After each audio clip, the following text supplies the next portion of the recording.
Like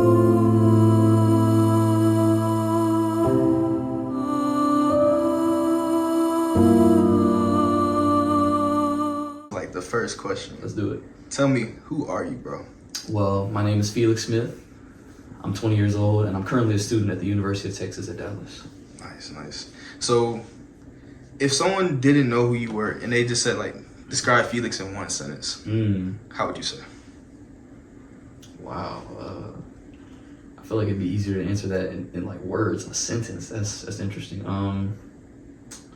I would say, ooh, that's a really off the rip asking me a good question like this. Dang, honestly, I would just say he's committed or he's strong, because just everything over life, just continue to go on. I'd say just committed, he's strong. That's what I would say. So you say like committed and like strong. Mm-hmm. How did you get to that point throughout your childhood?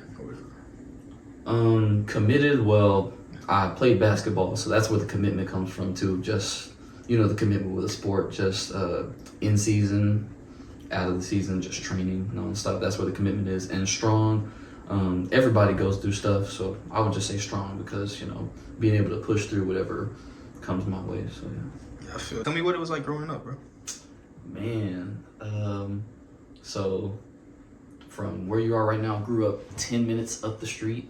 It's not a horrible neighborhood. It's not the greatest either. You know that too. Yeah. It's not the greatest either. But I would say I had a good childhood. Had a good mom that supported me. Even though mom and dad split, still still good on both sides right now. So yeah.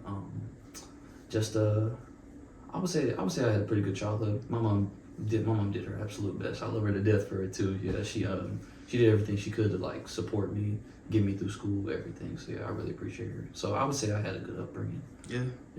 What's some of the lessons that you think your mom left on you? Lessons. Ooh. Some big ones. Don't let others influence you, because being in an area like this, it's easy to fall into some mess. Easy to fall into some mess. So just her emphasizing being around the right people was definitely something. A big emphasis she had too was just doing better than what she did too. Because of course everyone wishes they were in a better situation too, but she just always wanted me to just do better for myself, live in a better area, have a better job, make better money. So definitely those two, I would say. Yeah, it's crazy how like we can fall deep into like, because the neighborhood we in. Oh, dude, like it's over. The other day there was someone doing like shooting up on my trash can, bro. Jeez, bro. like when I tell you, like what the heck are we talking about, bro? What the mess, bro. But yeah, it's just easy to fall into some mess out here, bro. Like you could walk down the street and meet some bad people, bro. It's tough, but just big thing about this neighborhood, just mind your business. Yeah. Minding your business is a big one, but yeah, just being around the right people. Because I say over time I've built a good strong group of friends, you included as well. So, appreciate you, dog. No problem, bro. No problem, bro. But yeah, talk to me about basketball, bro. Bro, like how'd you grow to have that love for basketball that you got? Bro, I could take the whole pod talking about this, bro. I'm not gonna do it. Let's go. I know you got more, but let's see. So started hooping when I was 4 years old. Come from a background of both athletes. My mom, she was a basketball player. My dad was a basketball player too. Mom actually was a state champion too. So yeah, she was nice. She was? Oh, she was nice. She was nice. I get a good amount of my game from her. I'm able to shoot and play defense because of her. So yeah, she was good. But played basketball. 4, still play it now, but just not competitively anymore. I was blessed to have the opportunity to play varsity basketball and play a year of college basketball too, which was a really great experience. Got to play against some pretty good guys, some high level competition. Just what grew my love of the sport over the years, because as a kid, you're just like going through the motions sometimes, just playing the sport. But it was just really like seeing how it's kind of weird to say, but like when you look into the stands and you just make it play, seeing how happy you make people, it's just like it kind of drives you in a sense too. It's a weird feeling only like athletes can really compare to, because like especially when you see up in the stands like your mom is happy that you did something right on the court. Oh, there's no bigger motivation than that, bro. So that was definitely a drive to keep me going forward too. And also my goal was to always play college basketball. So yeah. What was your year of college basketball like? Bro, it was a season of up and downs, honestly, because we finished the season 6-21. 6-21. So it was a season, the whole first semester was just loss after loss after loss. We lost about like 15, anywhere from 12 to 15 games. Like it was rough, and like we were starting to get into the mindset like, man, like we're probably not gonna win the game this whole season too. But the second half, we were able to just push through. We won a playoff game in our regional tournament. What's it called? Then we actually ended up making it to a national championship game. We fell short, but it was still a great experience. I get to tell my kids I played in a college basketball national championship game, so that was something that was a really good experience. So overall, I would say it was great, regardless of however our record was. It was just an overall great experience. Met some guys too that I'll probably talk to for the rest of my life. It was fun. It was really fun. So why'd you leave? So the main reason I left the past school I was at was because it was too expensive, first of all, too, and it was also like an hour away from home too, which because I'm thinking about it now, because it's a weird thing, because you talk to most people that go to college, they prefer moving across the country or like going real far from family. But me, I've always I haven't had much family around me, but like that's been a thing to just stay close to my mom. That's definitely been a thing. So even being an hour away, it's just like I'm just thinking like, man, if something happens, like I'm an hour away. Like what if I don't make it there, or something goes down or something like that too. So the distance, but I would say the main thing was definitely the cost. It was expensive. It was really expensive. And what school was this, bro? This was Southwestern Adventist University. Okay, and it was a private school, right? Yeah, it was a private school. You know them private schools. Yeah. Bro. But so where you say you're at UT UT Dallas. UT Dallas? Yeah. You gonna play sports there, bro? Dude, I want to. So what my plan is January 11th. They got a home game coming up, so I'm gonna go to that home game, watch it, and then afterwards I'm gonna email the coaches, and the email is gonna go something like, "Hi, my name is Felix Smith. I'm this and this and this. My height, weight, strengths, and going to the game comes into play too, because I could tell them where I think I fit into the whole scheme of things too. Like say if they need defense, like I feel like I can be a good part of this team for defensive purposes. Like that's what my plan is right now too. But if the coach doesn't respond, it is what it is. Because actually, I tried to play at UTD before I went there, but the coach didn't respond because they had a whole thing going on. So, yeah. But yeah, I'm gonna try to. I look forward to seeing you on the court, bro. Shoot, me too, bro. I hope so. So what do you think your best part of your game is? Like, I know we just had that other question. Ooh. Like, so what do you think? Defense, offense, what do you think it is? Like, am I better offensively or defensively? Is that what you're asking, or what? Or just what's your best part of the game? Oh, okay. Shooting and defense. Defense. I'm a 3-and-D type of guy. I can dribble a little bit. If I'm at the rec, they want me to take the ball up, but I'm really a 3-and-D guy. Yeah, that's my main thing. That's what's up, bro. So speaking of basketball, what lessons have you learned playing the sport? Man, it's hard. It's hard staying committed for however many weeks we go. It could be. It's about, let me think, August, September, October, November, December, January, February. It's about 7 months, because maybe even more, because I know when I played college basketball, they had me come over the summer so I can do preseason workouts too, like nothing but running on the track and lifting weights too. So it was honestly like a 9-month grind, and it's hard. There are some times where you're just really tired. You're like, man, I just don't feel like doing this today. Like I really don't, but you just got to push through if you want to be good at what you do. And that's where the commitment comes in. A big part of the commitment, just staying committed to a goal, which is this group of 13 guys all coming together to achieve one goal, which is a championship. And we fell short of that goal, but I would still say the season was somewhat of a success. Taught me commitment. What else, man? I can't even think right now. See, talking about basketball just getting me worked up, bro. But yeah, just commitment. Ooh, and patience too, because there was one point where I thought I was going to get seriously injured, because I went up on a play and my knee like bent in. So at first I thought I tore my ACL for a second too, but went over to the sideline. I could still bend my knee, so I was fine. So patience for sure, because it was an injury that kind of got me the rest of the season a little bit. So I had to wear like a little knee thing on it too. But just patience, waiting to heal, not doing too much, overstepping my limits and all that too. So that's definitely a couple of lessons I learned. Mm-hmm. And I see a lot of comments on social media. They be like downing certain college basketball players if they're not D1 or anything. Yeah. So in college basketball, like it's a feat to even get in college basketball. Yeah, dude. So like, what would you say to the person that's actively trying to play college basketball right now?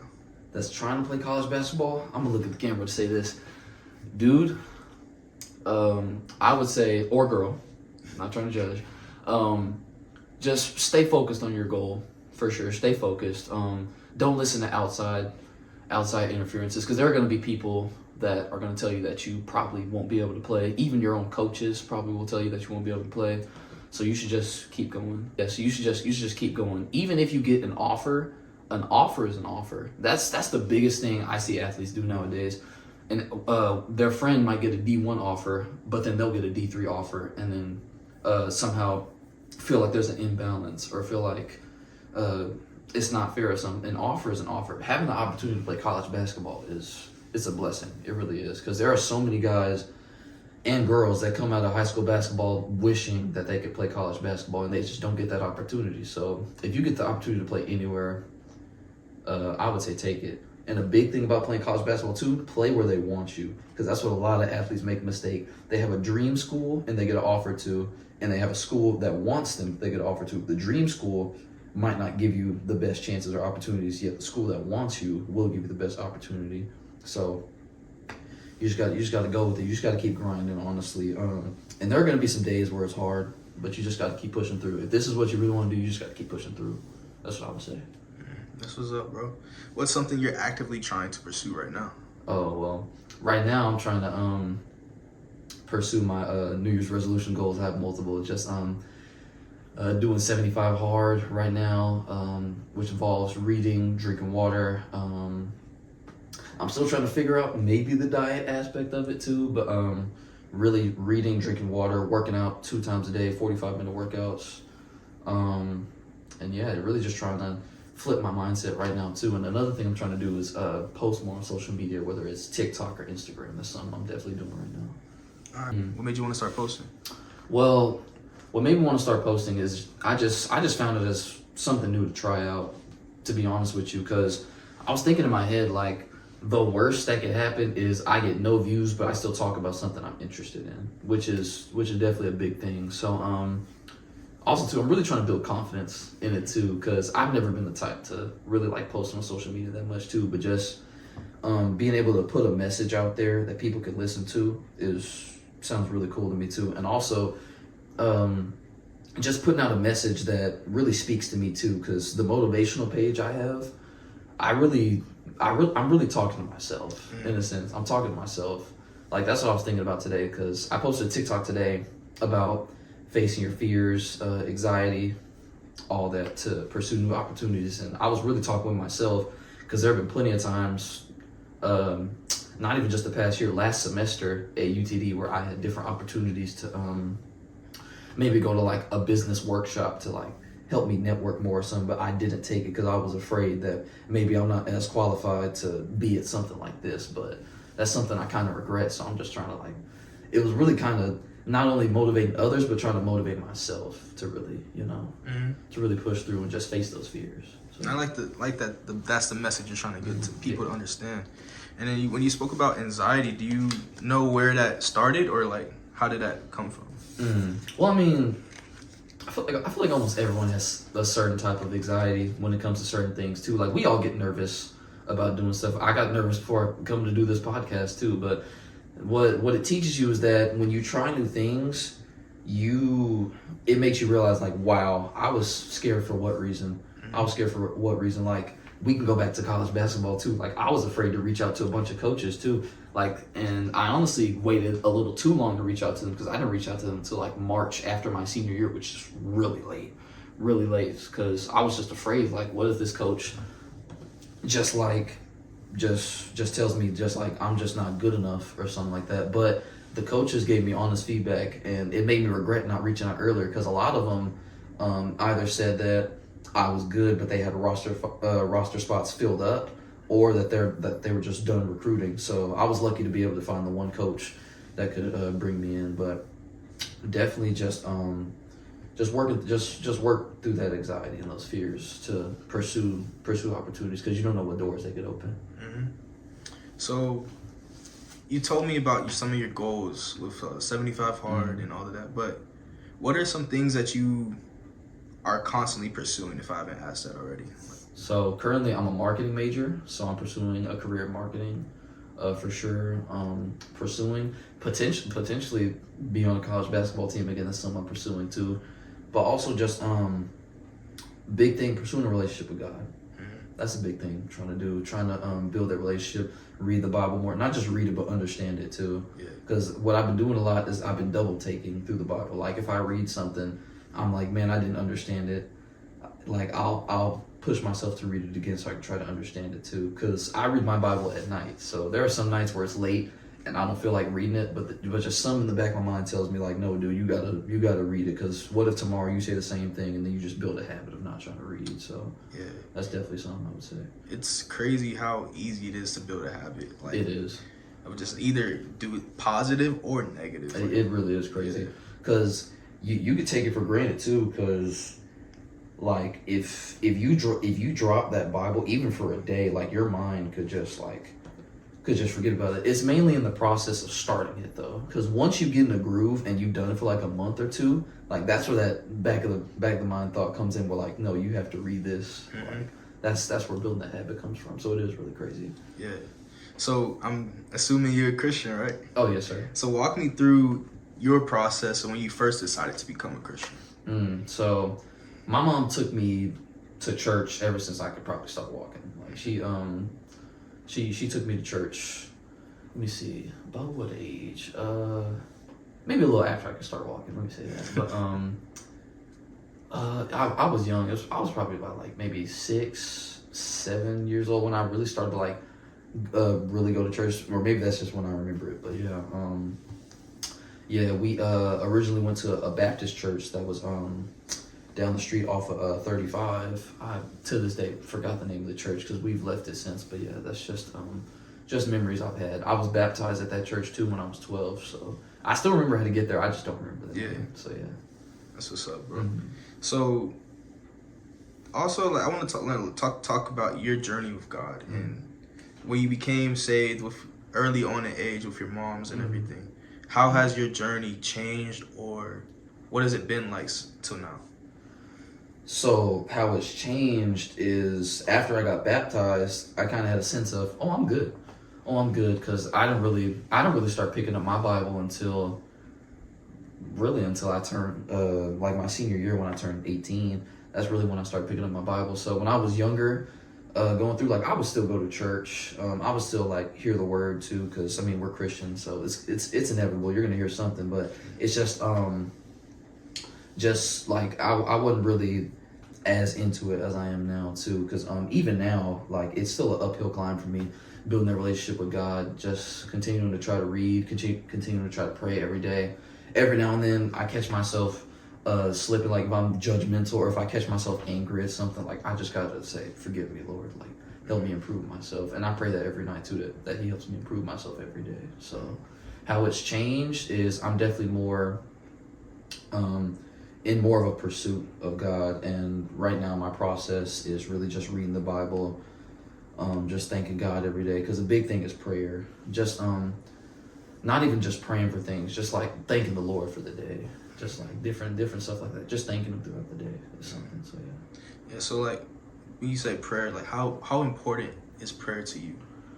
It's pretty important, because every day when I wake up, one of the first things I say is just thank you, Lord, for waking me up this day, and just because it's your communication with the Lord. Like that's like one of the few times where it's just you and Him. So prayer is definitely really important. What's some things you've been praying about recently? Man, I pray the same. I pray the same prayer almost every night. Just that the Lord has a fantastic day the next day. My family, same thing. Me, same thing. I also just I pray for the safety, health, everybody I know. Like I said, I pray that He improves me as a person. I pray that He just continues to allow me to just try to pursue a relationship with Him. And one big thing I say too is I just say, Lord, I pray that You continue to enter into my heart, make me a better person. I pray that You continue to be the leader of my life every day. So that's basically what my prayers look like. Some Bible verses that you have. So the Bible verse, I'm actually wearing a wristband that says it's Luke chapter 1 verse 37. For with God nothing shall be impossible. That's definitely a Bible verse I've been thinking about, live by. I mean, I wear this wristband literally all the time too. So, because just with God, just nothing can be impossible. Like if you think something's unattainable or unachievable, like through God, it is. Like you just gotta have that relationship with Him, have that bond with Him. So yeah. Does faith mean to you? Ooh, faith. That's a good question.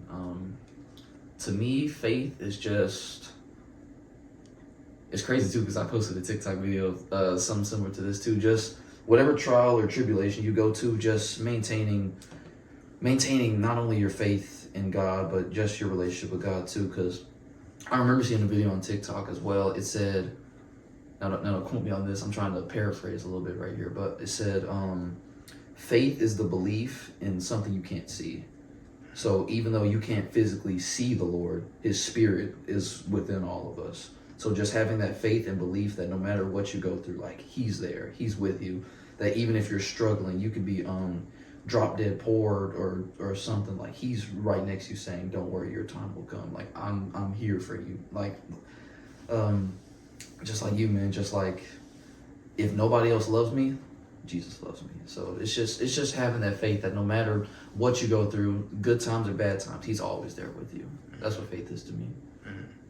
And like there's this verse in Proverbs that kind of also says that it's like He'll give the childless woman a child to bear, and He'll give the poor to sit up with the righteous. And I don't know, I feel like a lot of people think righteousness is money and stuff like that, but what does true righteousness mean to you? True righteousness. Ooh, I gotta take that one in. That's a good one. It's definitely not money. Money can do a bunch of stuff to you. Just true righteousness. I guess you can say just living a good faithful life, a good fulfilled life, because that's a big thing I say to my friends too. Like even if I end up not being wealthy in the end, which is the goal, to be wealthy, but even if I don't end up wealthy, it's just living a fulfilled life. Just being a good person, because I can't see myself going through every day just being mad at the world. Like even if it's a job I'm at and I don't like it, like I gotta push through and find something to smile about in that job. Like I just can't be the person where I just wake up every day just resenting my life, something like that. So I would say definitely living a fulfilled life. Fulfilled life. Okay. And there's a quote I want to read you. Bet. All right, from Aristotle. It says, "Happiness is the meaning and purpose of life. The whole aim of existence. In existence of human experience." Now, I disagree with that quote, but I want to know what you think. What do you think the purpose of life is? Ooh, the purpose of life. Oh man. Oh wow, man, he's giving me these deep philosophical questions. But I think the purpose of life is, I definitely the end goal is to make it to heaven, build that relationship with Christ. But just the goal of life. Wow, that's like. It's so huge, but it's also broad at the same time, because you could go to many avenues with that question. But the goal of life, I would just say, is to just live a good life. I would definitely say, but ooh, wow, man, you stumbled. That was really good. That was really good. I bet you was behind the scenes saying, "Oh, I got it with this one." That's what you were saying behind the scenes. But yeah, just living a good life, but also just living in the image of Christ as well is definitely a big one. Also too, just I feel like a big one is impacting the others around you too, because you could pursue that relationship with Christ, but just like either leave others out or don't spread his word, spread his gospel, and just man, I'm still stuck on that question, bro. That was crazy. That was a really good question. But yeah, honestly, I would say just living a faithful, good life in the image of Christ, and just being impactful to people, I would say, is definitely a big thing. Like impacting their lives. Like be the type of person where somebody's excited to see you. Like they can't wait to hear what you say, and they just know that you emanate positive energy. I would say that's a big thing. Do you think your life currently reflects an image or pursuing image of Christ that you talked about?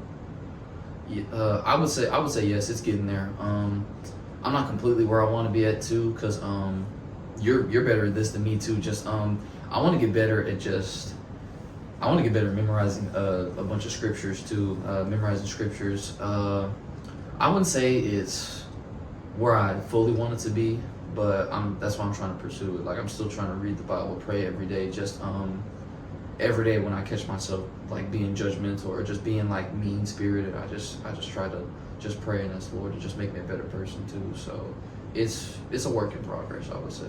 Yeah, and like something my mom always says is it's a journey. Yeah, it's a big journey, because like when you were saying like you check yourself, every day I check myself. Like when it comes to struggling with lust or something like that, oh yeah, I'd be like, yo, what you doing, bro? It's as dudes too, bro. That's a huge thing too. But it's just one on that topic. We don't have to stay on the line, but on that topic, one thing I tell myself too, if I have like any thoughts like that too, is I've been recently saying like thoughts like get out of my head. I got the Lord Jesus Christ on my side. Like that's what I've been saying to myself to try to help emanate those thoughts too. And like when those thoughts pop up, I just sit back and think like, dude, what are you doing? Mm-hmm. Like why are you thinking like this and all that too? So it's just something where like you just take a like you really just got to take a look at yourself and be like why am I thinking these thoughts, and like just find the root of the problem, which it could be like what you're putting into your head too, like any type of media or like what you're hearing from other people too. So that's a big thing that'll help too with that.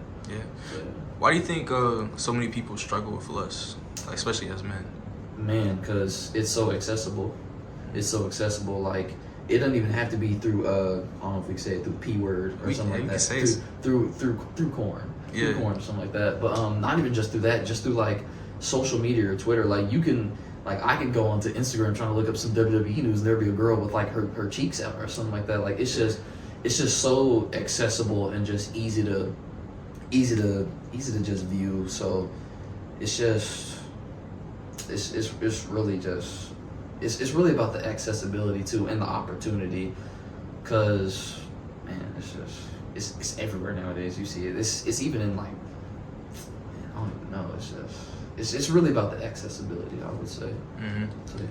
You know, there was a story, I'm sure you know of it. There was like this man that he spent $62,000 on an OnlyFans girl. That's crazy, bro. And like, why? Like that's the only thing I was asking. Like why would you do something like that? I don't know, bro. It's just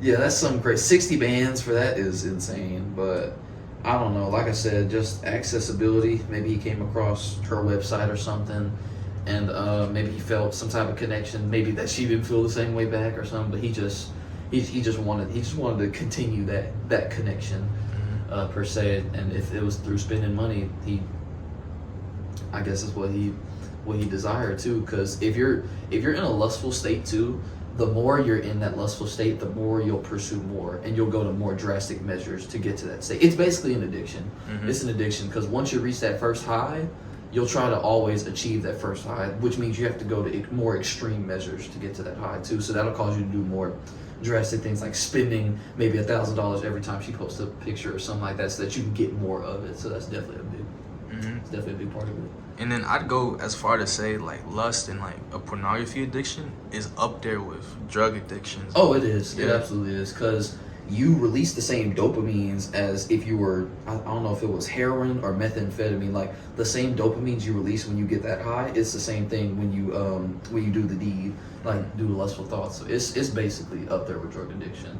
but like we don't really see it as that too, because you always talk yourself out saying, oh, it's just this one time, I won't do it again, when you know the next day you'll be telling yourself the same thing. So it is an addiction. Yeah, and then you build that habit that you were talking about early on.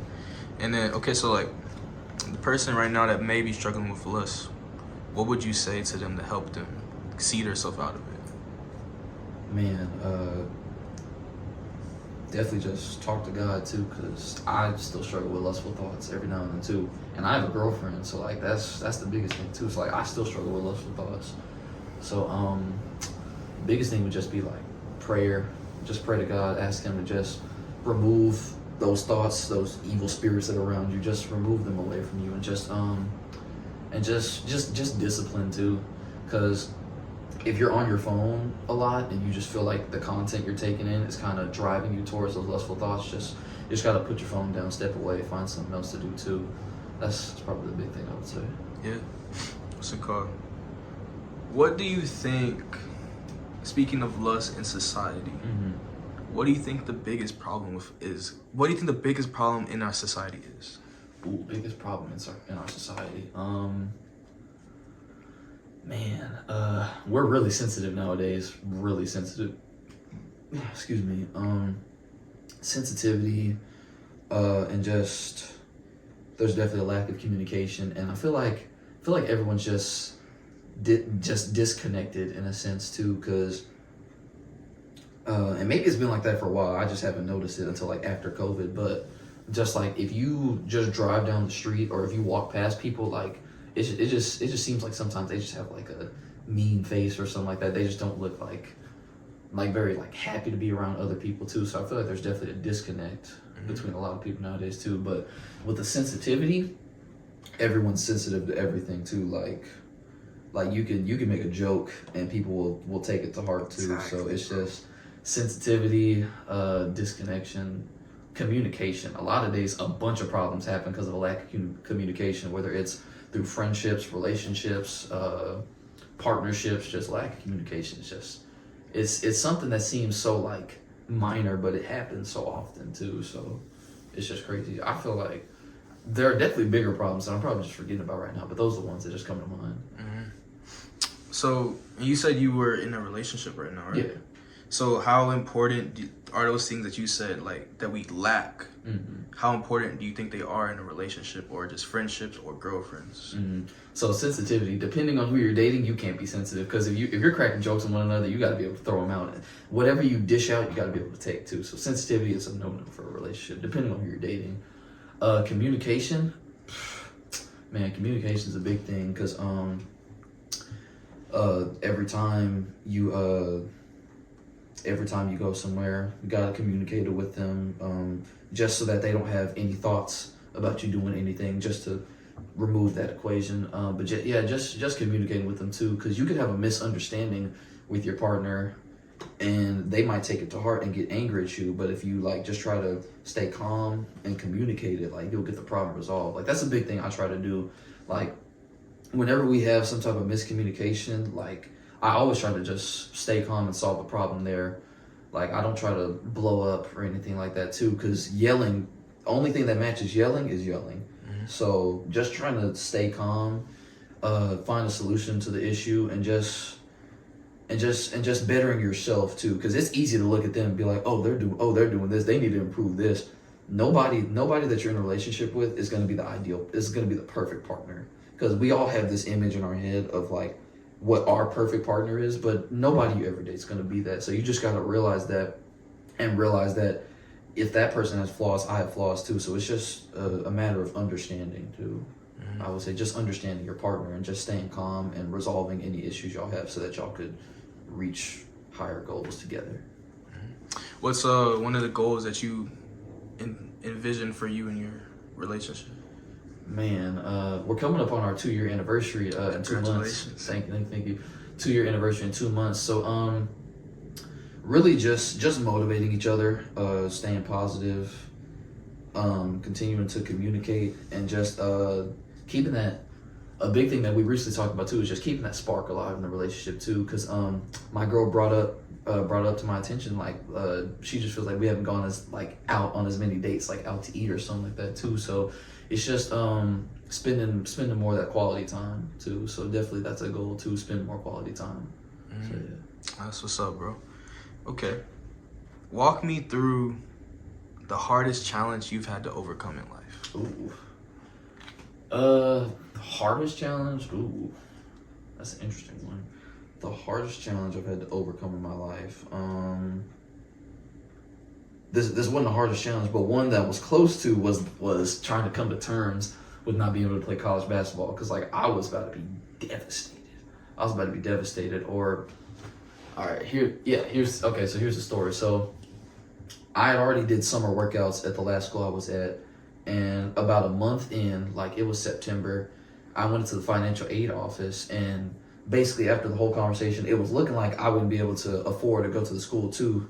And I was calling my mom in the parking lot too, and I was like dang near on the verge of crying if I didn't shed a tear, because that's how much playing college basketball meant to me too.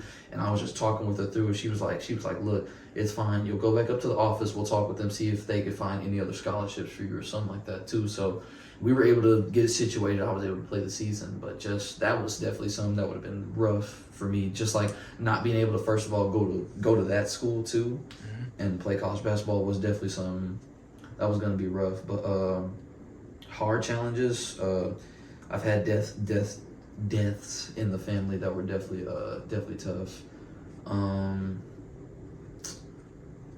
I would say a big thing is definitely forgiveness of family members. Probably more towards my dad, a little bit too, because forgiveness of just like, it feels like a lack of effort to be there too, and just I don't know, because I don't know if it's stereotypical, but just like just that feeling of just like not seeing your dad at a game that you're at or something like that too. Like it sucks. Like especially when they tell you that they're gonna be there. Like that sucks. But trying to forgive him and like slowly start to mend our relationship is definitely a tough challenge, because it's better now, because what my dad did is my senior year of high school, he took a job at the high school so that he could watch me play my final season. So I definitely think that helped our relationship, because at the beginning of the year I was like, oh Lord, what's he gonna do here? But it actually helped us, because he would watch our practices, he would talk to me, he would cheer me on the most I've ever seen in my life. So it actually made me feel something in there too. So just trying to forgive him and mend that relationship has definitely been a challenge, but we're making progress. And then just walk me through, because I know you said if you want to answer this, Yeah, about your dad and everything. Got you. Tell me, before you got to the senior year point, what was it like trying to forgive or trying to understand your father? Man, trying to forgive him, process. It was tough, because my mom and dad got divorced when I was 6. So from 6 to like 17, that's a long time to like not really feel some type of way about your dad. So just the process of mending that relationship. I mean, I would talk with him. He would call me after every game my senior year too, and he would actually be like uplifting, and he actually helped me go on my first visit too, which was pretty cool. So just him helping me out like that, it showed me that he like truly did care and all that too. So that was a big part of us mending our relationship. And then after that, he came to a couple of my college basketball games too, which was pretty big too. So it was just seeing him put that effort into coming to see my games, and us still trying to talk on a regular basis too. It's something that's definitely helping us out. So yeah. What would you say, because I know you say your relationship is improving. Yeah. Where would you categorize it right now? Man. Obviously past the talking stage. I don't know if there's a word for it, but we're at the point to where like I'm getting comfortable like being around him, going over to his house and just holding the conversation, cracking jokes and all that too. So it's definitely a work in progress, but we're getting there. We're getting there. So yeah. And like I see this, cause like I come from a single parent household, primarily as well.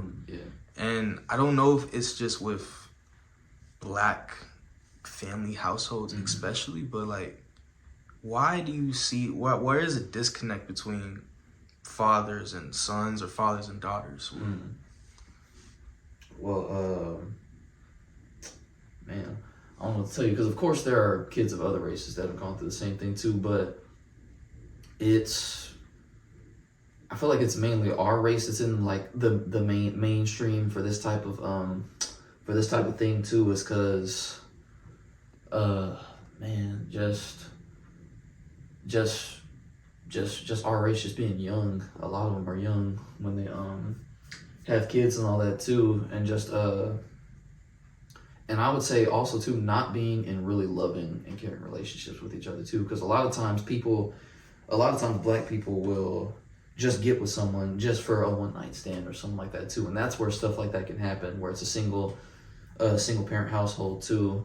But there's numerous factors that can go into it. Upbringing, like you can see, like if you're in like some type of abusive relationship, if you witness your parents in that, you normalize it in your head. You think that's what a normal, healthy relationship looks like. So, upbringing, lack of, I don't know if I want to call it lack of like knowledge about like what a caring relationship would be, but just really when we're young, and our upbringing too, a lot of that factors into it too. And man, there's so many. I'm drawing blanks right now, but like there's so many other reasons, but I just can't think of any else right now. You know, when I was struggling with like my fathers and stuff like that, my mom told me people know how to love based off how they were loved. And that kind of put in a lot of things in perspective to me. Like, what if my father was taught, oh, this is how I love, so I'm gonna love my kid like that. And I'm like, how do I want to love my kids? So I want to ask you, like, how do you want to change the narrative or with your children or your family? Well, first, I'm waiting till I'm waiting till I'm able to provide them a good support system, like financially, emotionally, everything. I'm just trying to wait until I get to a point in my life where anything that my kids need, or in some cases want as well, like I'm gonna provide for them too. Because when I was growing up, like my mom, she would have loved to put me in AAU, but like she just didn't have the money for it because it was expensive. So I just want to get to a place to where I can give my kids the best chance to succeed, and I want them to grow up seeing a healthy relationship too, which is a big part of it. So just being present in their lives, giving them a good support system. Want to be present in their lives. Like every huge moment, I want to be there. Like even if I have to tell the office, like, hey, if you fire me over this, so be it. Because there are other jobs, but there's only a first time only happens once, and if you miss it, it just sucks. So definitely just being able to just provide them a good support system, giving them everything that they need to just succeed later in life. And speaking of success, talk to me, like, what does success mean to you? So success can be defined differently. It kind of basically depends on your goals, because you can count getting through a day of work as success. Like it's just based on your goals and like your outlook on life. So I would just say success is just achieving the goals that you have, whether it's minor or major. Like I said, like just getting through a day of work could be the success, or getting that dream job you have is a success. So it really just depends on what your goals are. But yeah, I would really just say just achieving whatever you're up to, like whatever goals you have in mind. Now there's another quote I want to read you. It says, "No great mind has ever existed without a touch of madness." And speaking of success and great minds, like, what does that quote mean to you? Do you agree or disagree? Read it again. That sounds interesting. Hold on. No great mind has ever existed without a touch of madness. And then what was the second part? Do you agree or disagree with that quote? I would honestly agree with that too, because with that success might come like, not maybe a level of insanity, but like you have to be like,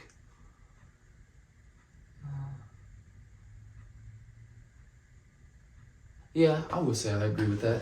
I do, because best way I could explain it from a standpoint is really sports. Again, I can explain it from sports perspective. It's just the GOATs like LeBron, Jordan, Kobe, like they had all great minds of the game, but they have some craziness in them too. To be able to nonstop do what they do, like on a level that's just unbelievable. Like Kobe, like now I don't know if the story is true, but I wouldn't be shocked if Kobe did something like this. So there was something I heard where Kobe was shooting a game-winning shot and a camera flashed and he missed the shot because it had flashed in his eyes, and then it said so over the summer Kobe would like stare at the sun or something like that to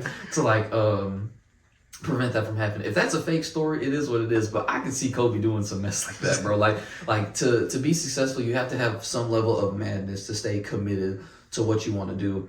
Whether that's missing out on going out with friends, whether it's you have to tell your girlfriend or boyfriend like, hey, I just can't go out tonight. Like I gotta focus on this. You have to have some level of madness to just be in that mindset, that mode, to just keep going forward and just forget about the stuff right now. Like you'll get to it when you succeed, but just like focusing on the goal that you have. So I would say you have to have some level of madness. Mm-hmm. And then speaking of that madness, like, and you told me about the GOATs that you like Kobe, LeBron. Yeah. Who are some people that you like looked up to? And are those some of those people? Looked up to definitely my mom. My mom is my biggest inspiration too. From a basketball standpoint, I looked up to LeBron. Just what he does in the community is just amazing. My favorite player myself personally is Dirk Nowitzki. I look up to him too. He's just all around just chill guy.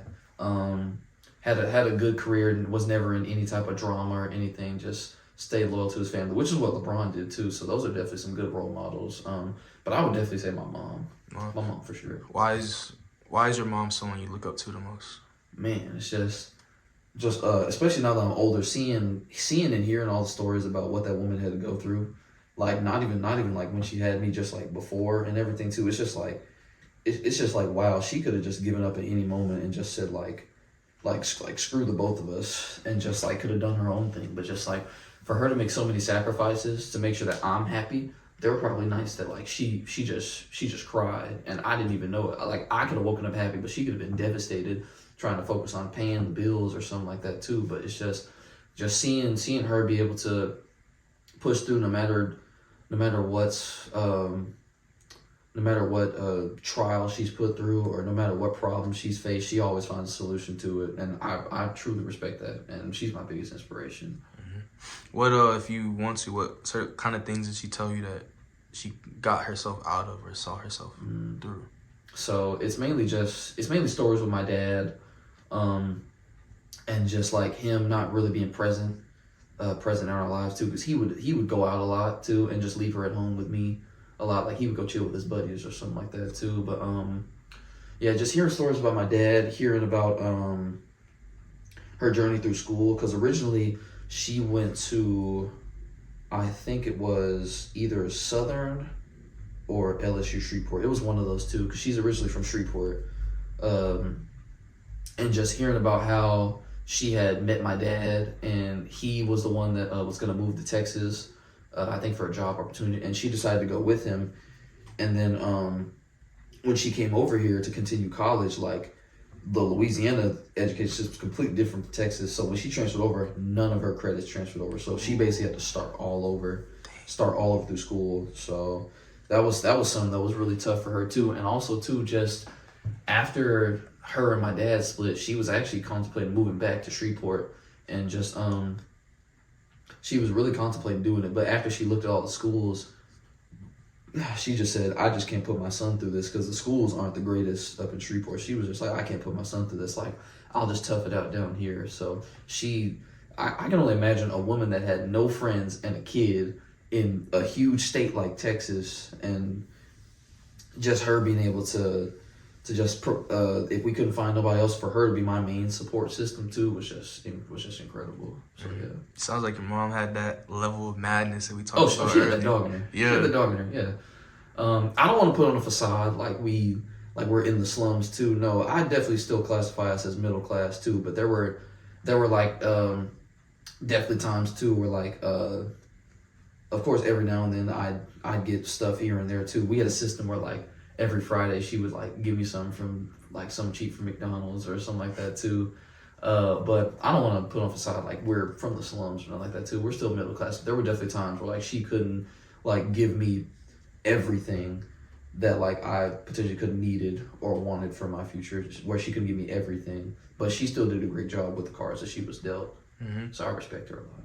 Okay, so if you could phrase up 1 to 2 sentences, something you want to say to your mom, what would you say? First off, I'd be like, Mom, I love you. Thank you for all that you've done for me in my life. I appreciate you, and just you're an amazing woman, and you're honestly the best mom in the world. I couldn't ask for better. That's what I would say. Yeah. That's what's up, bro. I tell you, like, moms, bro, especially like, I see a lot of people get dealt the wrong cards when it comes to parents and stuff. But like when you have like the moms that we have and the moms your mom that you described, it's like, how can you just not be grateful? Facts. For like, Facts. Like, just like I couldn't imagine having anyone else. Like I couldn't imagine having just a mom that just didn't support me as much as she did. Because if it would have been any different, I would have turned out a different person for sure. Like I probably wouldn't have loved sports as much. I would probably been interested in other things or something like that too. So I'm thankful for her every day. I really am. Your mom's a G too. I can tell. Yeah, your mom's a G. I tell you, bro, like my mom, like the amount of times I could go to her or she told me stories like how your mom would tell you stories. Yeah, I'm like, you went through this? Yeah. I was 5 and you went what? I'm like, yo. We probably woke up that morning happy or something. Didn't even realize. Exactly.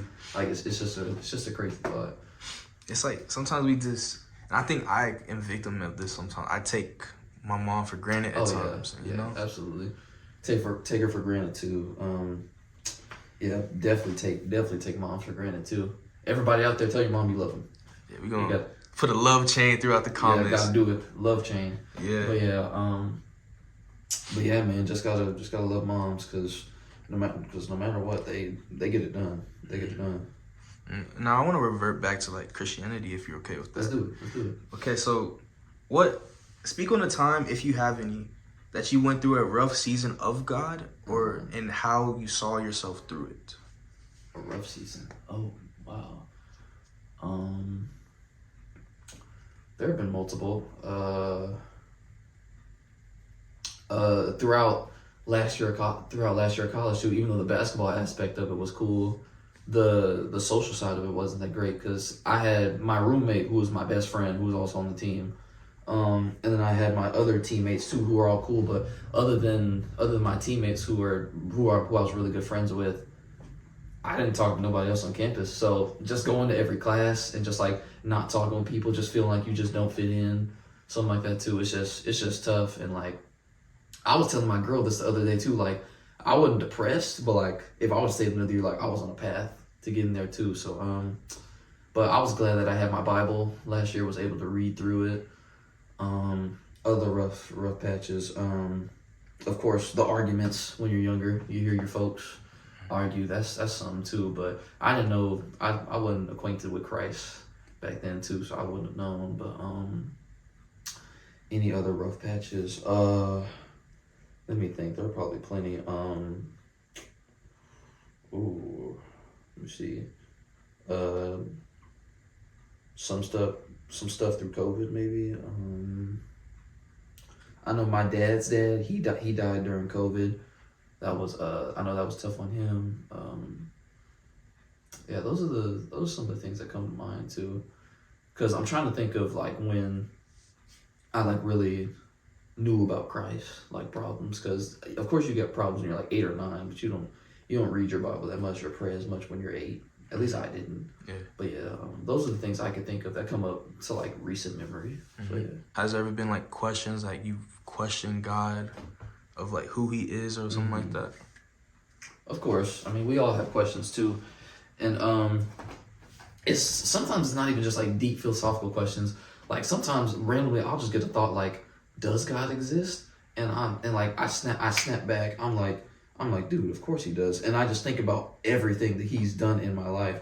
Like I literally think about this. I think about it all the time. Just him putting great people in my life. Like that's no coincidence. Like that's him literally putting good people in my life to set me on the right path.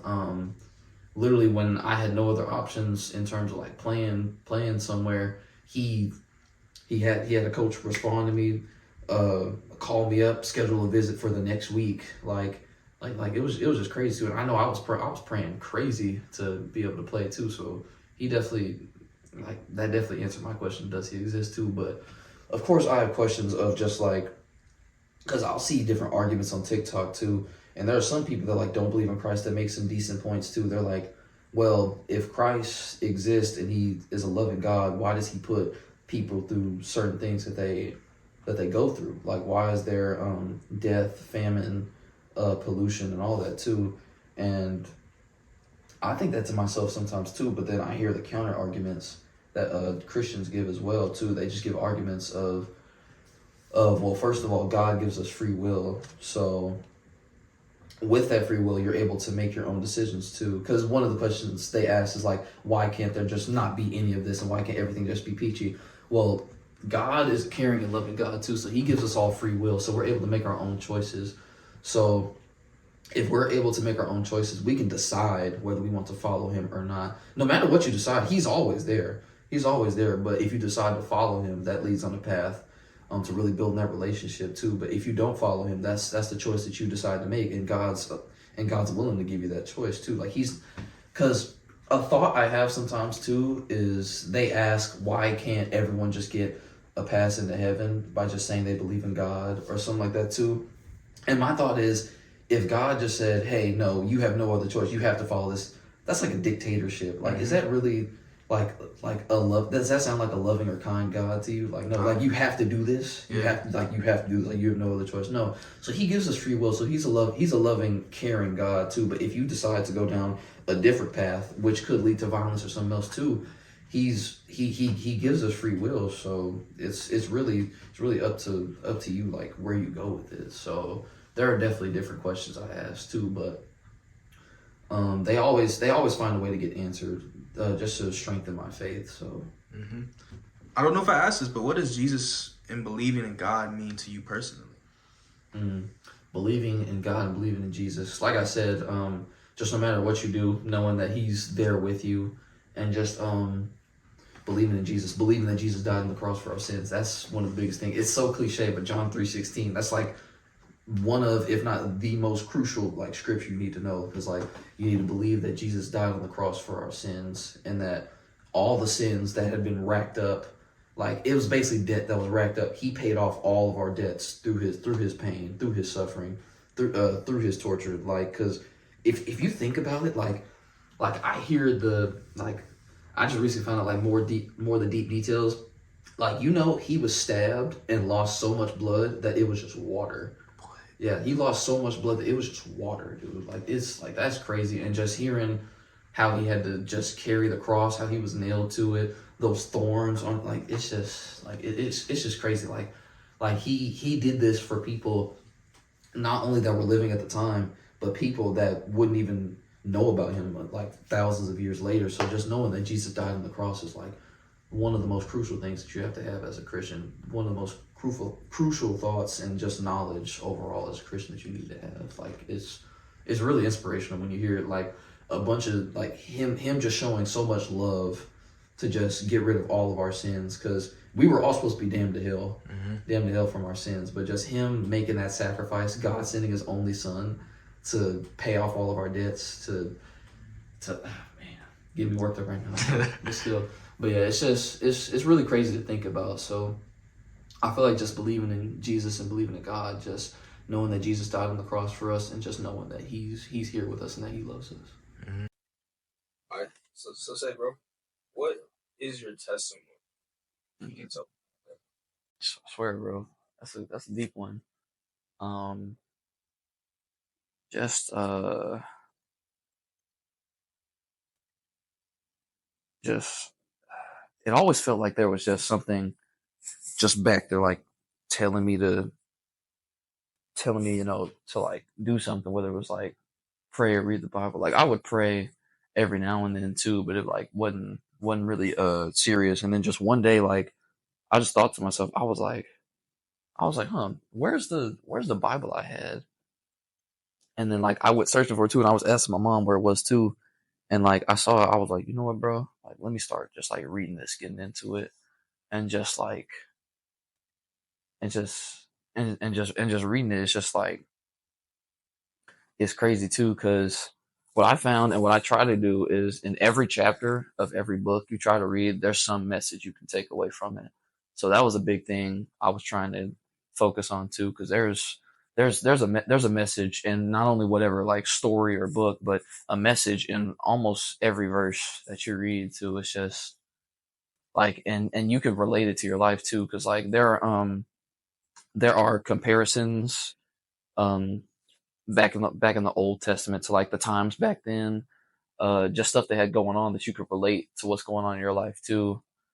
And it's just, I don't know, it was just eye opening. And honestly, whenever I decided to pick up the Bible again and start reading, it was over from there. Like I'm just continuing on. It's just I don't know, like I don't even know how to describe it. It was just like some that day just like randomly told me let me pick this up and like really start reading it, because I had that Bible from when I was like younger too, and like I never touched it up in this little closet we had too.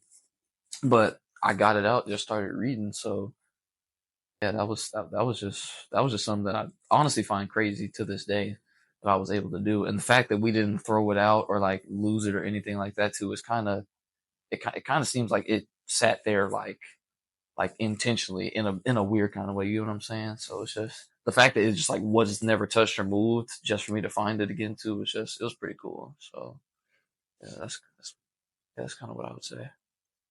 So how has living a life as a Christian or kind of like affected Mm. It's definitely given me a better outlook on things. I try my best to find the positive in everything, but at the end of the day, we're still human.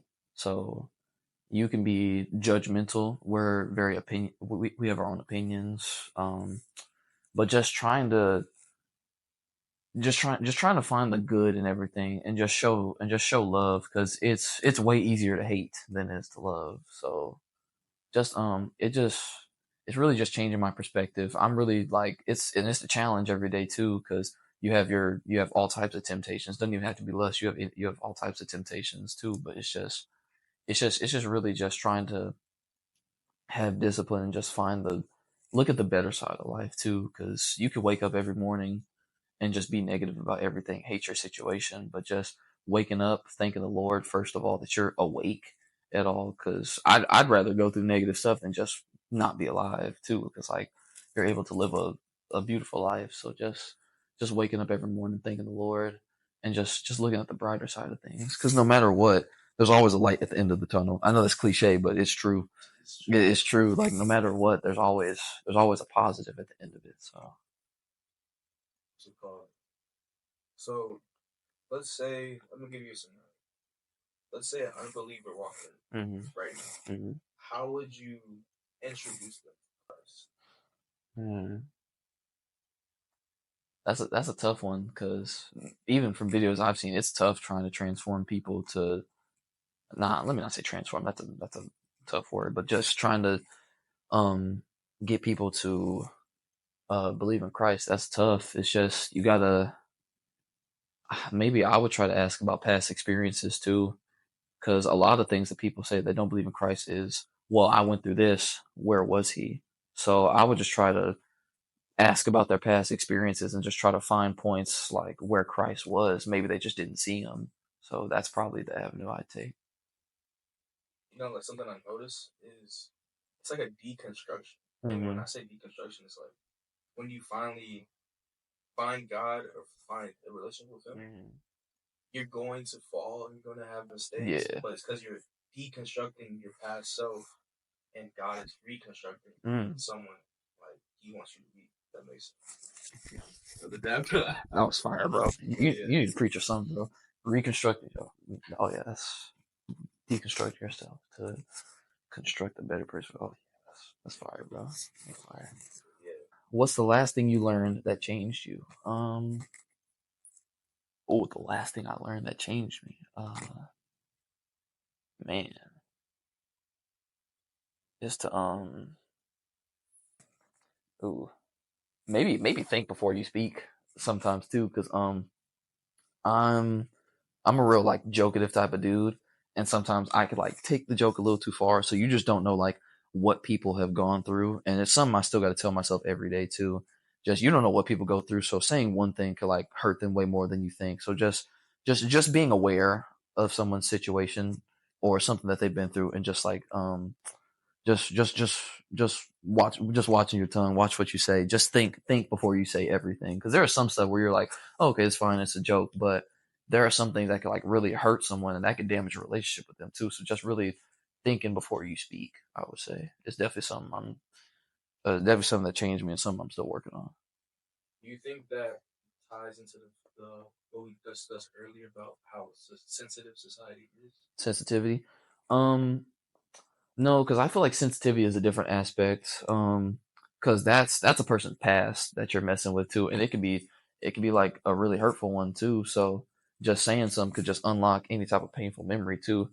I would say sensitivity goes more along the lines of just like you having a different opinion than someone, and then them taking it personally or taking it to offense. That's more sensitivity, where it's like they take something to heart that's more of a minor situation too, or something that doesn't involve them at all as well too. So I don't think that has to do with sensitivity. All right. So the next question I got is, when was the last time you cried and why? Ooh, when was the last time I cried and why? Oh, dang, dude, it's actually been a minute since I've cried. Now I'll tell you, I almost cried a few times when I just sit back and just think. Like I go like step by step, like all the things that Christ has done to me that's led up to the point I am now. Like I'll feel something, but I won't cry. But like I've been pretty close to it. Yeah, just thinking about all the great things He's done in my life, all the people He's blessed me to be friends with, be in a relationship with. Just every time I think about that type of stuff, it kind of like makes me feel those tears start to uh, uh, appear. But last time I cried, it might have been when I was calling my mom in that parking lot about to not play.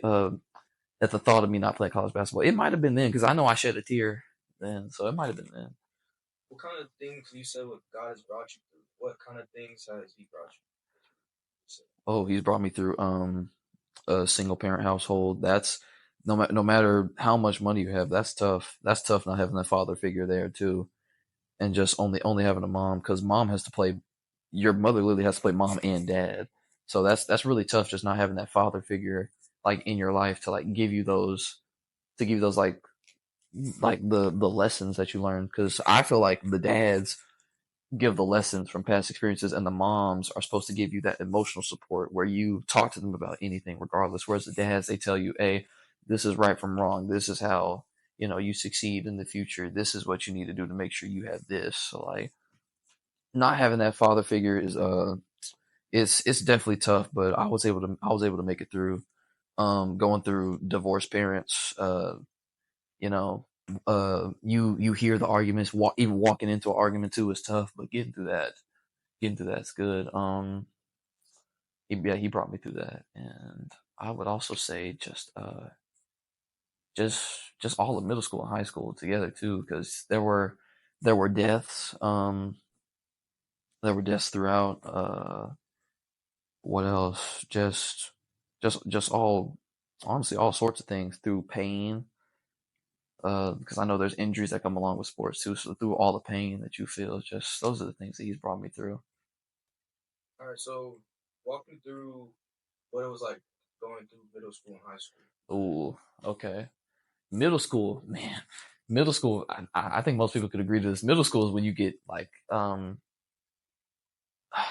would desensitized maybe to a lot of stuff, where you get no where you get exposed to a lot of stuff. Like that's where you start seeing all the crazy videos, posts, that's when you really start swearing and all that too, because you think it's cool because everybody else is doing it. That's when you get exposed to just that the like probably the negative aspects of life. That's when you get exposed to it too, because kids are young, but like when you see, especially when you see the older kids, like the eighth graders, seventh graders do it, you think, oh, that's cool. Like I should try doing it too.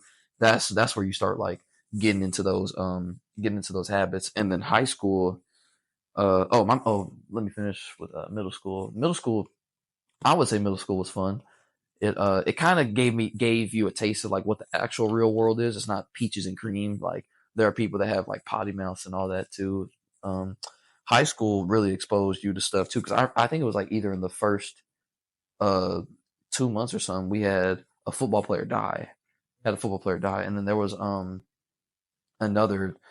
death that we heard about too. So like it was really eye opening too, just seeing like, dang, like this is actually real life. Like stuff like this can happen, and it was just crazy too. And just meeting all the different types of people, seeing their different outlooks on life, just hearing about the different stories they go through, which were insane. But but I would say high school was a very good experience too. That's where I met the majority of my friends that I have now.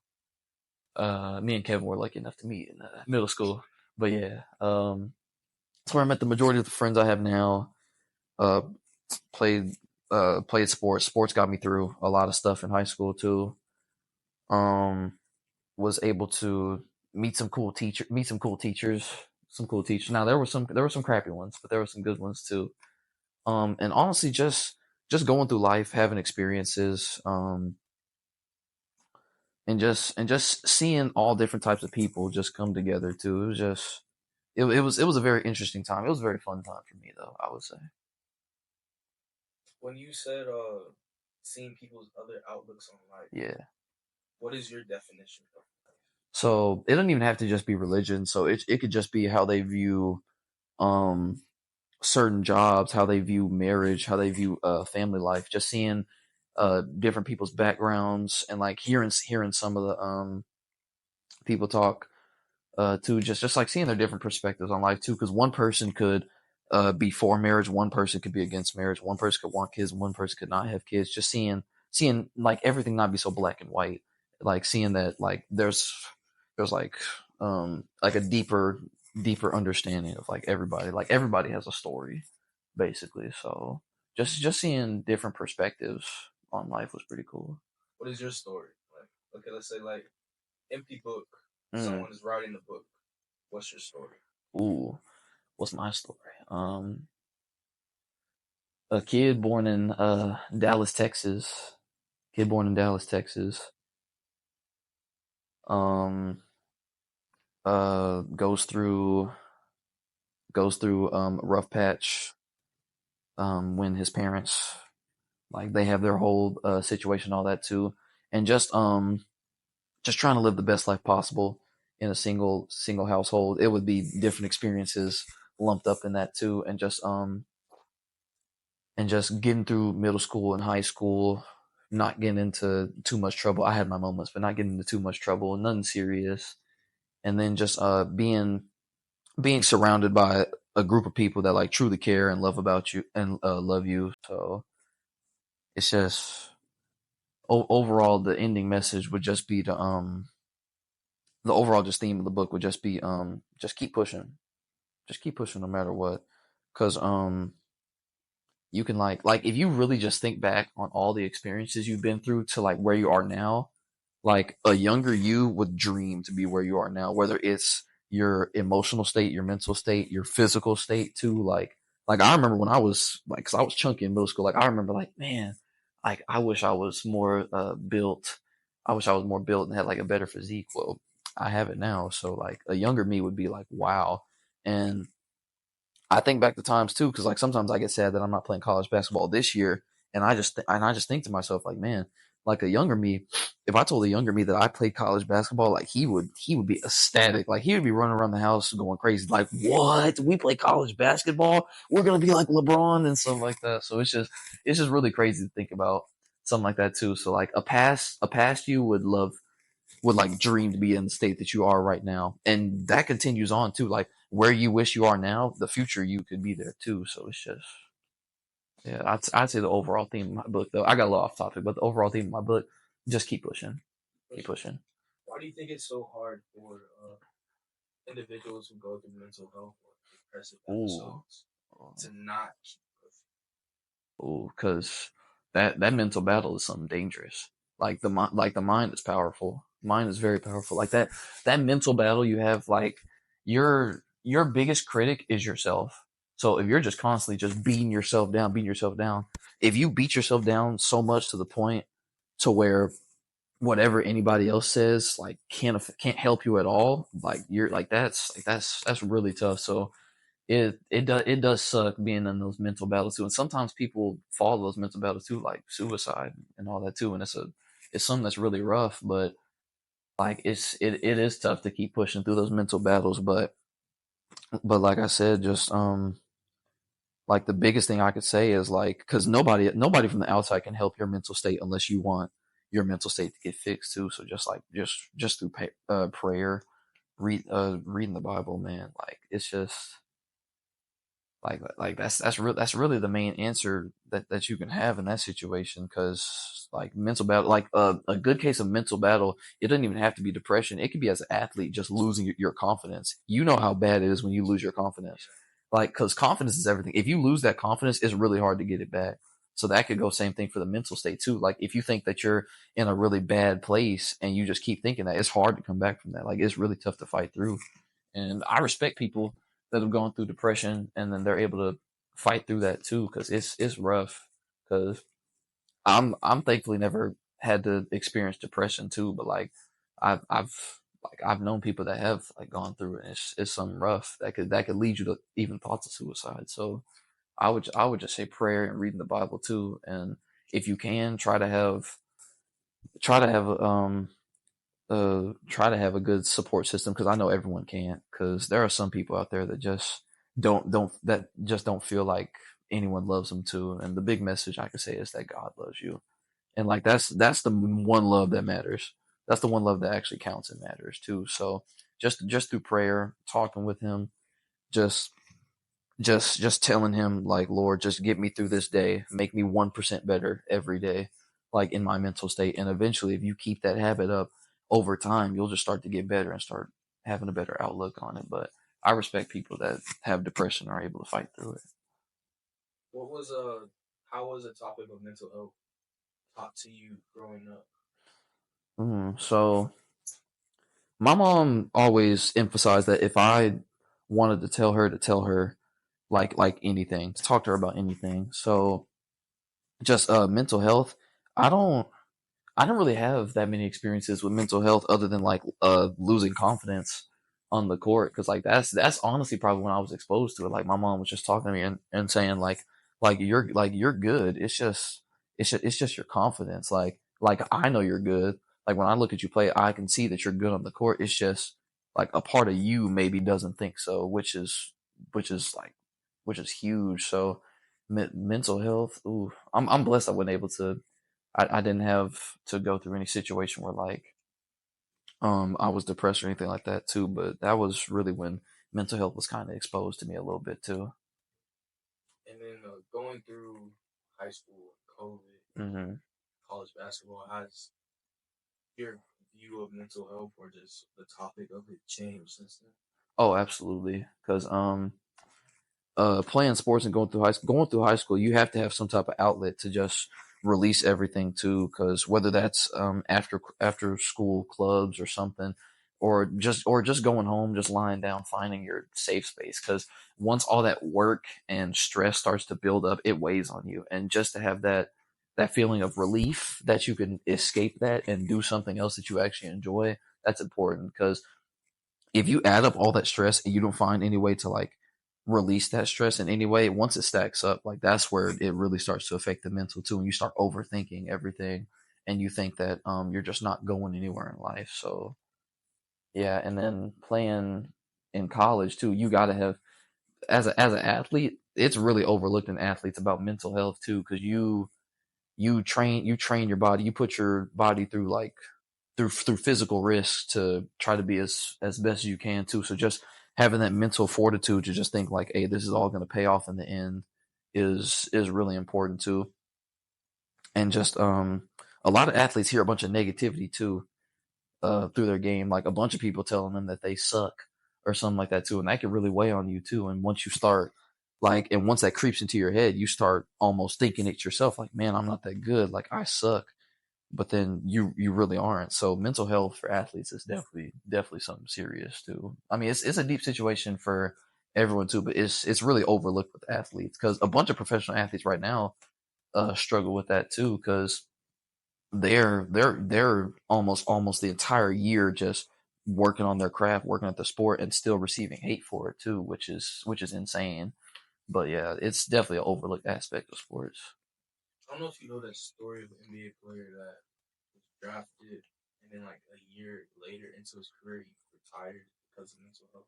Really, dang, you taught me something new too. I didn't even know about that because it's not shocking though too because you you invest so much into the sport that you're playing. So just being able to find something else to get your mind off of that sport is important because if you start to drown yourself in that sport too much, you lose your sanity in a sense because it's like you can love to play basketball too, but you need to find an escape every now and then just to clear your thoughts, clear your mind of everything that you're going through too because it's stressful. That's where a lot of it comes from too is the stress of the job too because when you're a professional athlete it's like a regular job, like you can get fired and like lose your source of income too, so that's very stressful, so it weighs on them. So I'm not shocked if a player can retire after a year because that's a lot of pressure on him. Another athlete that struggled with mental health, Kyrie's mental health too, like it's common throughout athletes, like NFL players, NBA players, MLB players, like a bunch of people struggle through it. So it's very common. Speaking of Kyrie and like all that, why do you think society kind of like turned on him when Mm. about the anti-Semitic things? The same thing with Kanye. Like, why do you think society just said like we're gonna cancel? Yeah, it's the cancel part. I mean, that can go along with sensitivity too, but it's also an agenda too, because they know if a certain athlete is associated with their brand, they're gonna lose that part of the demographic. So instead of just like to avoid the risk of losing that demographic, they just say, yeah, we're just gonna have to terminate our partnership. So that it kind of goes along with the sensitivity aspect of it as well too, because I mean, but that's just the world we live in too. Athletes have to watch what they say way more than they used to. That's just how it is. You see or do you think of an agenda that society is trying to push out right now? An agenda they're trying to push out. Um,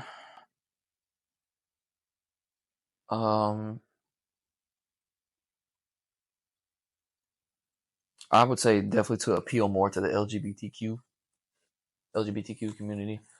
Um, which isn't a problem. It's not a problem at all to do that, but it's also just like it's literally everywhere. You see something involved with that everywhere. Any type of partnerships and all that too.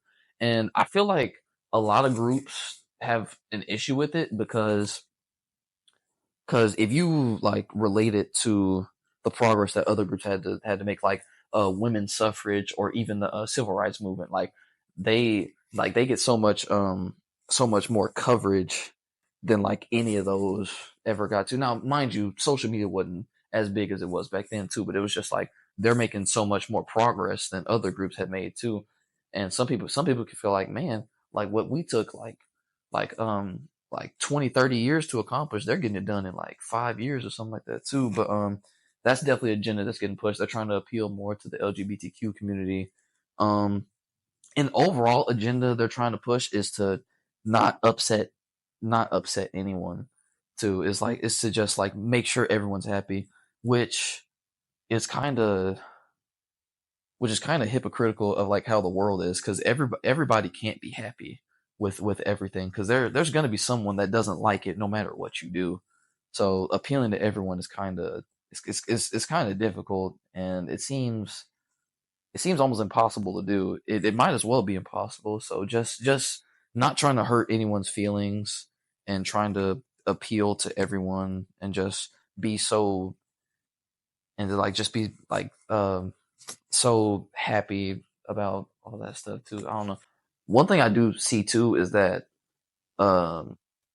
I know for sure, like Christianity kind of being like treated as like a back thought, or even trying to be hidden as well too. Because I remember specifically a video where a man had came on, and like he started like talking about Jesus Christ and like about scripture a little bit too. And next thing you know, his other side was all of a sudden cut off, and just like they said they lost connection with him or something like that too. When it didn't look like they lost connection, it looked like they just straight up cut him off too. So it seems like hiding Christianity, hiding the good word, uh, hiding the Lord from others seems kind of like an agenda. Because you notice too how in like mass media type things, they try to kind of keep Jesus and God and like Christianity kind of out of it too.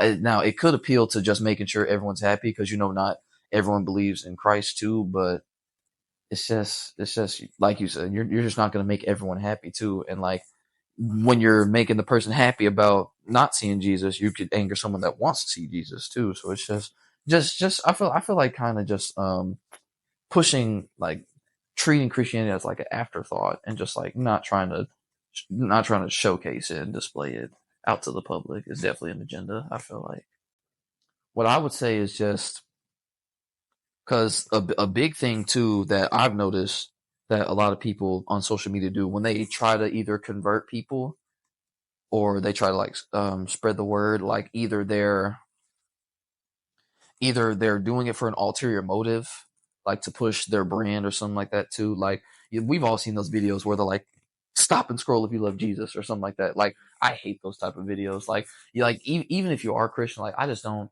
see that. That's why like me, like when I post, I just start talking and just get straight into it. Like I don't tell people to like or follow or nothing like that too, because it's about spreading the message at the end of the day too. And I pray to Jesus every day too. I'm gonna pray after this too, that he just like doesn't let anything get to my head, and then like I still try to keep pushing out a positive message, and just like not trying to have ulterior motives.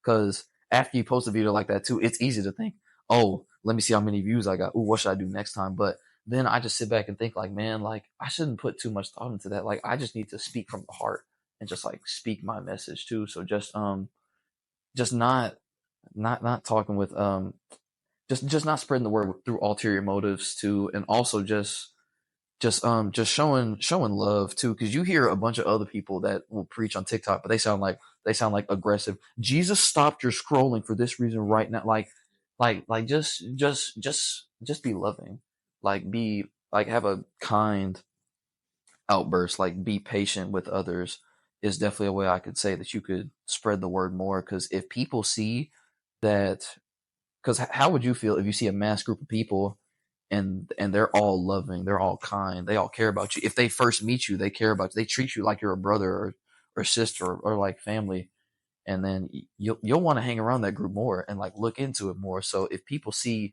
how loving and caring Christians are, and how much they care about spreading the word more than just pushing their own agenda, then they'll be like, man, I should like look into this more. This is something I want to be a part of. Like, this is a wave I want to surf on. Like this is a wave I want to get onto. So I'd say that's the main thing. Just spreading love, positivity, kindness. That's the message you got to give out.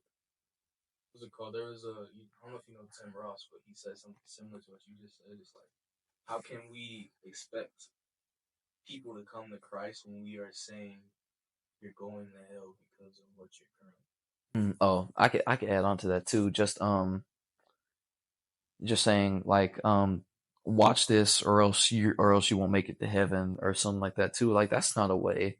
Like you're trying to coerce, you're trying to like basically force people to start believing. No, like instead of bringing up the negativity about being damned to hell or anything like that, like bring up the positivity. Like show how God has changed people's lives. Show the stories in the Bible of how He's changed people's lives, and just show the positivity. Because if you show the positivity and you show the lessons, the negativity is going to be there, but the overall positivity of the message is like it over like it overrides the negativity. Like yes, like if you don't believe in Jesus, like you are damned to hell, but people just stop right there. They don't look at the solution where you can give your life to Christ and like live a Christian life and like live a loving, caring life. Like they just see that damned to hell, and they're like, oh my gosh, like what am I supposed to do? But it's just you just got to show the positivity of being a Christian and just be loving. That's all you got to do. Love is a big thing. You got to show love. That's like very accurate. It's like I feel like before we show people the Old Testament God, we really have to like the New Testament. New Testament. I was thinking about it too. Like the Old Testament, that was before Jesus had died on the cross for our sins too. So everyone was sinning like way more back then too, and that's when like sinning like would basically get you damned to hell like if you did something. So the Old Testament and New Testament are completely different because yes, the Lord does seem like more vengeful and wrath and like more like harsh in the Old Testament too, but it's because he's trying to sway you to the right path too. But in the New Testament, it is a more loving, caring God that just I mean, he cares about your well-being throughout all of it, but you really like sense it in the New Testament too. So yeah, I would agree with you on that. You had to choose to be loved or to love. Which one would you prefer? Ooh.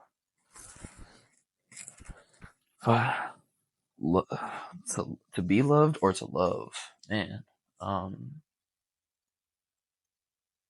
mean, we brought it up earlier. Like the one love that matters is God's love. So like that's there regardless of what you do in life. Like God loves you no matter what. So I would say to love, because like just you got to understand just the feeling of just like making somebody happy and just showing them that you love them like that means a lot. That means a lot to somebody too. Especially it can mean a lot to a person too that doesn't feel like a lot of people care or love about them too. So just showing them that you do love and care about them and that like you're there for them regardless. And you're not afraid to give tough love either, because some people show fake love and they'll just like egg you on about everything that you're doing. But nah, I think real love is a friend that'll say like, "Hey, bro, like you shouldn't be doing this. Like you should like change. You should like not do this because it's gonna affect your future or something like that too." So that's real love right there. Which is why if your homeboys check you, you shouldn't get mad. Like you should actually be like you should be thankful that they do it. So Yeah, I feel you, bro. As we close, I will have like a couple other questions to ask you. Let's do it. One of these is I want you to describe in detail how you want your life to look 5 years from now. Oh, 5 years from now? Ooh, that's a big one. So 5 years from now, I'll be 25. 25. So by the time I'm 25, I want to have my own place. In a better neighborhood. I want to still be with my girlfriend. Maybe not kids by then. It depends on what my financial situation looks like. But let's say I have the ideal financial situation, then yeah, I'll get in the process of trying to have a kid. And just overall working as hard as I can to support everybody. Just showing, giving love to everybody I possibly can. Still talking with the bros, hanging out, going to watch a PLE on Saturday. Still having the bros come over and just like barbecue or something like that too. Just living a really good life too, and just through every situation or problem that I face, just overcoming and knowing that I got God on my side. Really, that's where I see myself in 5 years. If you could say anything to the world right now, what would you say? Ooh, God loves you. You need to love yourself and be appreciative of everything you have in your life, regardless of what your situation is. If your situation isn't ideal, like we said earlier, there's a light at the end of the tunnel. You're gonna make it out. Ooh, that voice crack was horrible. You're gonna make it out, and just keep praying, keep reading the Bible, just keep believing, and keep working hard to keep grinding. 2024, new year, new you. So make sure that you just go out there and you kill it, man. But also just don't forget about the man that starts all upstairs, God. That's the main thing I would say.